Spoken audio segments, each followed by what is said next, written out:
All right, hello YouTube. We're putting an update out. Number one, we're okay today, but that could be because it's Colombian, one of their Independence Days. I don't know how to, no other way to say that. They have, I guess, several Independence Days. So I'm going to give you a little backdrop on us being here in South America uh, and the problems and the whole 9 yards. Um, for those of you who aren't familiar with what's going on with us, Joe and I have been here not by volunteer, nothing in a volunteer way, shape, or form, and I ain't gonna go into all of that, but it wasn't good what happened to him when he was a kid and what his mother did. And we've been here for quite a few number of years. And he is my blood son. He was born where I was born in the Carolinas, in the U.S. He's as much of a U.S. citizen as I am. But by force, we've been here. And a few years ago, Joe decided he wanted to get into boxing, and he got into it. And it's been a struggle. The boxing end of it has been, every end of it's been a struggle here. Predominantly, these people don't like white people. Predominantly, these people can't stand Western Europeans or North Americans, predominantly. Well, what makes you think that? I'll give you I'll give you the boxing gist of it. I get Joe some boxing equipment. I work with him for a little while. We go to a boxing gym. We're in there. I see nothing's really moving that much with Joe. I keep him going there for the sparring, but I start training. And he goes in the gym and literally beats everybody in the gym up at 13 years old. They all start corrugating together and developing plans to beat Joe up. And so it's a constant battle, bang, bang, bang. We ended up moving to another city, so hence another gym. Same thing. We go in and they try to set Joe up because they can't stand it. They're just jealous and they're not willing to work like Joe does. And they're not getting that the work is what produces. And of course, none of these people want to hear none of that. So in the boxing, it's just been a complete battle. We ended up at a third or fourth gym, and the same thing. And Joe's, beating everybody up. It gets to the point they want to. The last gym, former IBF featherweight champion or super lightweight champion, owned the gym, and we're in there, and he's like, "Oh, you're too aggressive." All this just bullshit mess, hockey. And of course, I'm summarizing all of this, but we've had nothing but problems since we've been here. We were living in a place before we got to this place, and young people, teenagers, up to 22, 23 years old, actually throwing beer bottles through our windows of our home, saying, "Get out of here. We don't like you people." And so we wait and wait. I find this place that we are now. And all this BS, it took me a month to make a decision on whether I was going to even move here. Because we've moved around trying to seek peace here. Something which is fleeting here. Decency is fleeting here. Morals are fleeting here. Ethics are fleeting here. And they don't even realize what moral ethical behavior is about. And it's very sad. So after about a month, we move in here.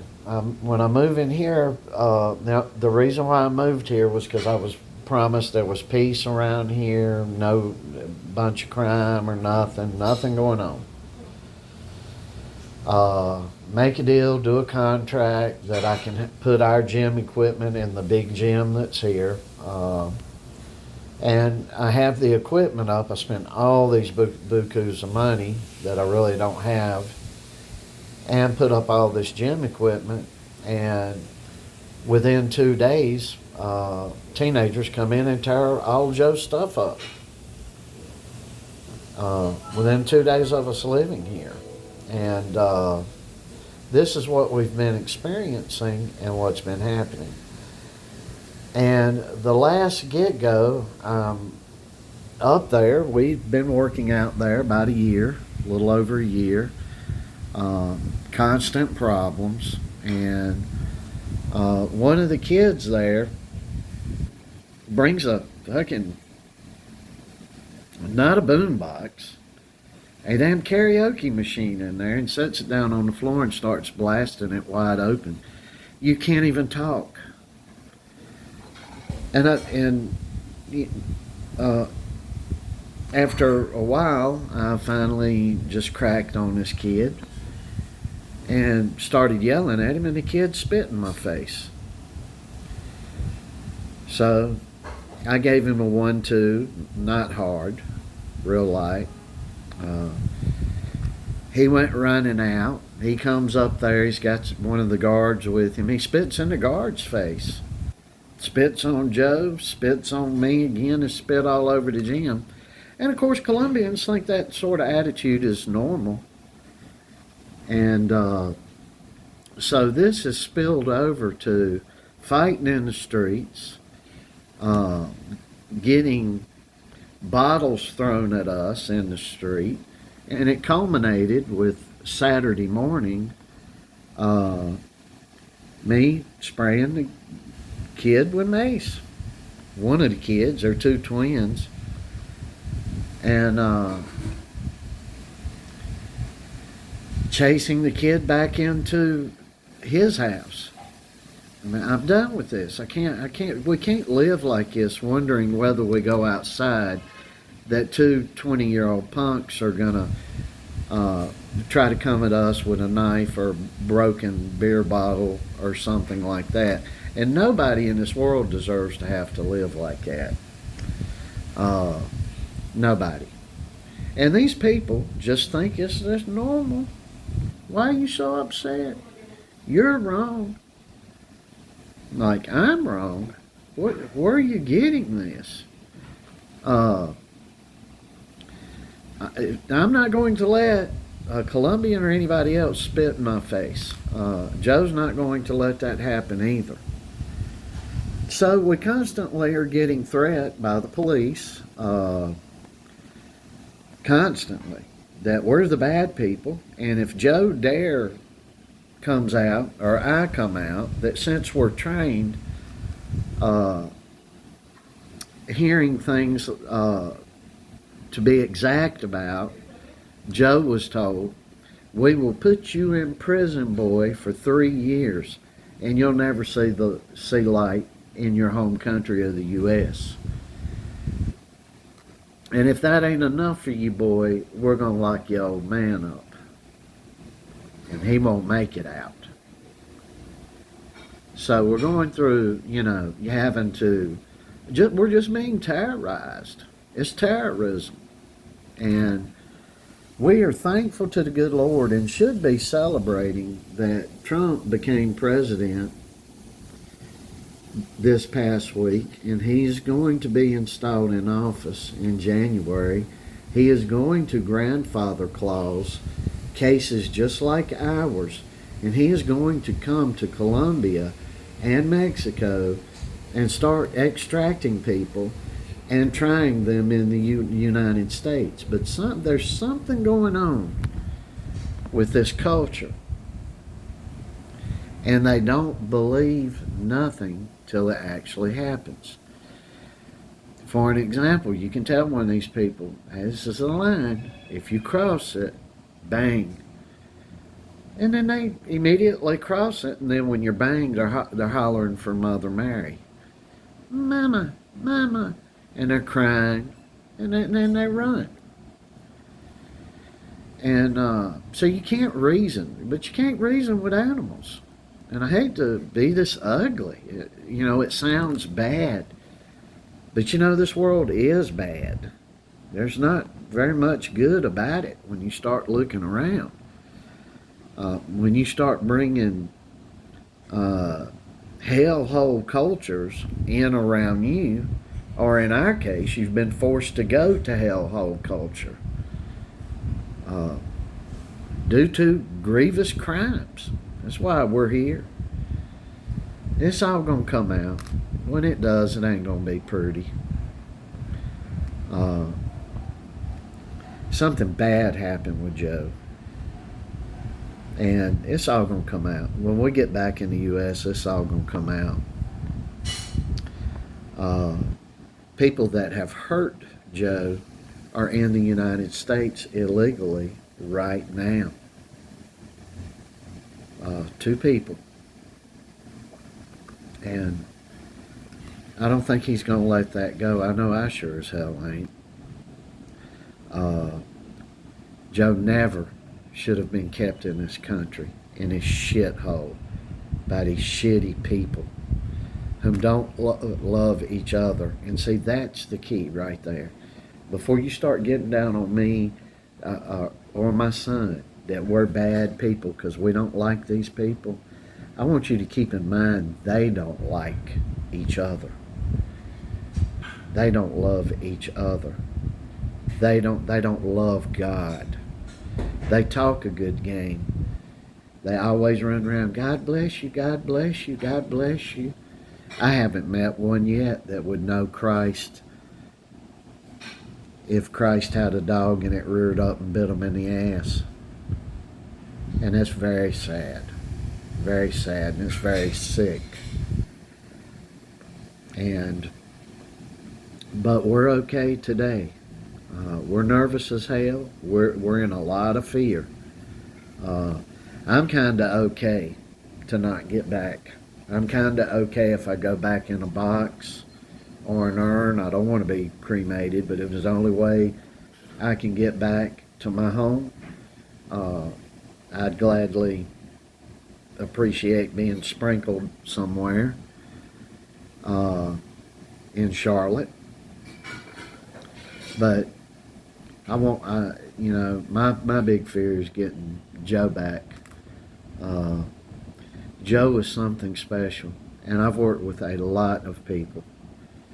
When I was younger, I was fortunate. I got to work with the WBA heavyweight champion John Tate. I got to work with a great amateur heavyweight champion, Jimmy Clark. And I got to work around a whole lot of other people, and I just can't remember their names. I got to spend a lot of time off and on with Ernie Shavers, a guy who I love, a guy who looked at Joe online and said, boy, that kid's got that, he's got that power. He's got something that's unique. We don't see that often, he told me. So, God bless him. He was a good man. All these people were good people. And I've worked around so many of these people, and you know, you can't. And they've all they hate us, so they're out there now just yapping, and it's just really what it is terrorizing, is what it is, and there's no other way to look at it. When an American is in Thailand and they're being terrorized, that is international terrorism. When an American is in America and they're being terrorized, that's domestic terrorism. And the same for UK people, Britons and the like, and everyone else in the world. But these people have just decimated their country with civil war. They've been committing terrorist acts, and we keep getting threatened with that too. Oh, they're going to go get terrorists on you. Oh, they're going to get the terrorists on you. So I would ask, why are we giving this country any money? Why are we giving this country the time of day? So, and if it wasn't having to deal with Joe's mother, we would have been back yesterday. But the problem is trying to get her visa and all these problems that she's brought about and created for us all. And we're getting to a cutting point here. And I know Joe's there, but we went back 2 years ago, and Joe was having a fit for his mama. So I turned around and came back, and I wish to God I wouldn't have done that. I should have let his heart be broke, and we should have stayed. And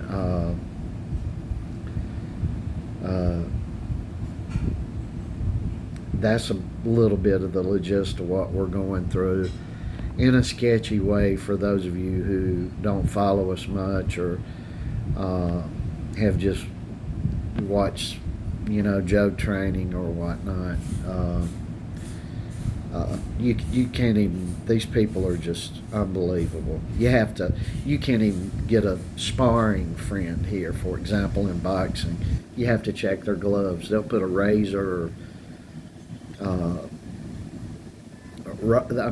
they'll go out and pick up rocks off the ground and put them in their gloves. They're just sick. Some kind of real sick, warped pride thing. And I don't think until they lose that, they're going to really get anywhere. But I think I'm losing pride dealing with these people that I don't want to lose either. So anyway, for those of you who have been following us for quite a while, a year or more, you kind of got a sense of this a little bit better. And for those of you who haven't been following us, maybe this will give you a better sense of it. So things had been good for a little while here.